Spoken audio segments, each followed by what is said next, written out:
या बातमीपत्राचं प्रायोजक आहे पूर्व विभागातील नावाजलेले उद्योजक श्री राजय्या प्रभाकर गज्जाम यांचे प्रभाकर स्टील प्रोप्रायटर राजय्या गज्जाम 94 2359 1259. दाजीपेठ भागात असलेल्या प्रसिद्ध बालाजी मंदिराच्या उद्यानातील बाभळाच्या झाडाला करणी भानामती सारख्या कृती पाहून समोरच राहणाऱ्या रहिवाशांनी संबंधित महिलेचा शोध घेऊन चांगलाच धडा शिकवला.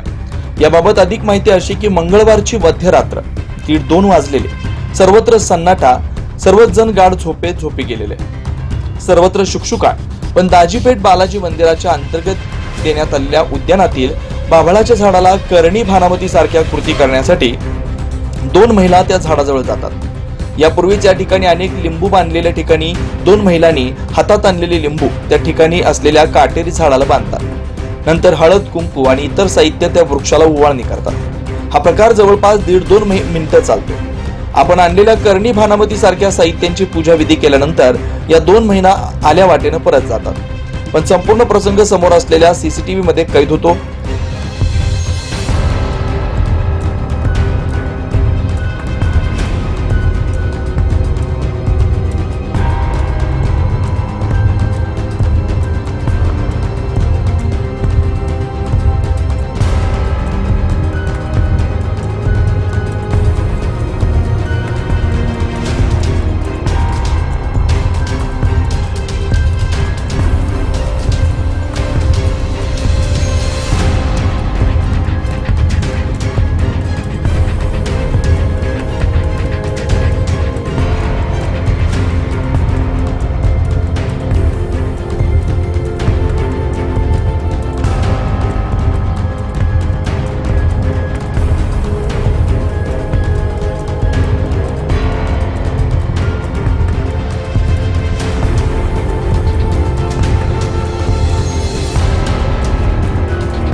बालाजी मंदिराच्या समोर असलेल्या बालाजी उद्यानात मंदिर व्यवस्थापनाकडून वनस्पती झाडांचं रोपण करण्यात आलं, जेणेकरून परिसरात शुद्धीचं वातावरण निर्माण व्हावं, या मागचा उद्देश.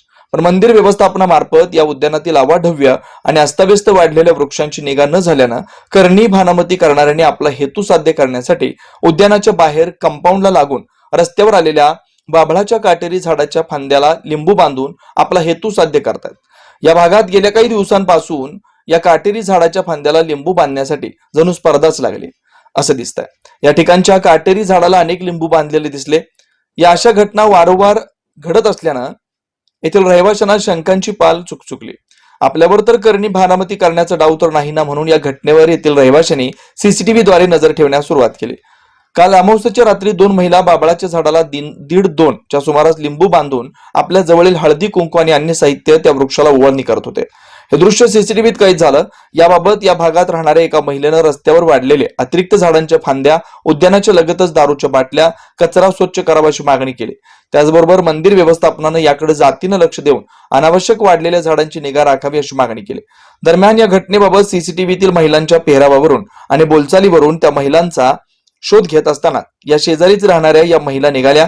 याबाबत त्यांना जाब विचारला असता बुधवारी सकाळी बाभळाच्या झाडाला बांधलेली सर्व लिंबू काढून क्षमा मागितली. काटेचे झाड सगळं क्लीन करायला पाहिजे. इथं सगळं घाण तोडके तोडा करायला आहेत सगळेजण, आणि हे सगळं घाण दारूची बाटल्या सगळं ते टाकायला पिऊन पडतात सगळेजण. हे सगळं क्लीन करायला लावा. तक्रार काय माझं ते लिंबू, टोणे, नारळ हे सगळं आणून भानून टोटके काढायला पूजे पाठ करतात लोक. काय तर असं घाण घाण कामं करतात. पिऊन दारू पिऊन बायका पडतात. मंदिर समितीला काय सांगते, नीट क्लीन ठेवा, व्यवस्था करा क्लीन. हे सगळ्या गोष्टीचं व्यवस्था ठेवा तुम्ही, की लक्ष ठेवा की कोण येते कोण नाही. क्लीन मेंटेन करा. मंदिरचं परिसर आहे हे क्लीन राहायला पाहिजे. मंदिर परिसर म्हणलं तर जुना पुणे नाका, वसंत विहार, सोलापूर येथे जर्मन येथील अत्याधुनिक 3T MRI टेस्ट कंपनीचं मशीन सोलापूर जिल्ह्यात फक्त SS बलदबा हॉस्पिटलमध्ये उपलब्ध. या मशीनद्वारे मेंदू, मज्जारज्जू, संधिवात व डोक्यापासून ते तळपायाच्या अंगठ्यापर्यंत MRI मशीनद्वारे सर्व काही रिपोर्ट कमीत कमी वेळेत, स्कॅन टायमिंग, MRI मशीनचा कमी आवाज, मशीनचे इमेज क्वालिटी अतिशय सुपेरियर, रुग्णाला तपासणी वेळी वाटणारी भीती लक्षात घेऊन 70 सेंटीमीटर एवढे ओपनिंगची सोय, अत्याधुनिक सॉफ्टवेअर बसवल्यामुळे सोलापूरकरांची उत्तम सोय. याशिवाय बलदवा फर्टिलिटी पॉइंट टेस्टेटिव्ह बेबी सेंटरच्या माध्यमातून गेल्या 10 वर्षापासून IVF अर्थात वेंधत्वावर समुपदेशन, वेंधत्वावर अत्याधुनिक ट्रीटमेंटची सोय, यासह वैद्यकीय उपचारासाठी SS बलदवा 24 तास सेवेत. न्यूरोसर्जन डॉक्टर सचिन बलदवा, स्त्रीरोग तज्ञ डॉक्टर संपत बलदवा, स्त्रीरोग तज्ञ डॉक्टर प्रतिभा बलदवा. पत्ता SS बलदवा हॉस्पिटल, वसंत विहार, जुना पुणे नाका, साई सुपर मार्केट जवळ, सोलापूर. मोबाईल क्रमांक 8975 54 31 67, 86 69 73 21 82, 90 67 77 00 15.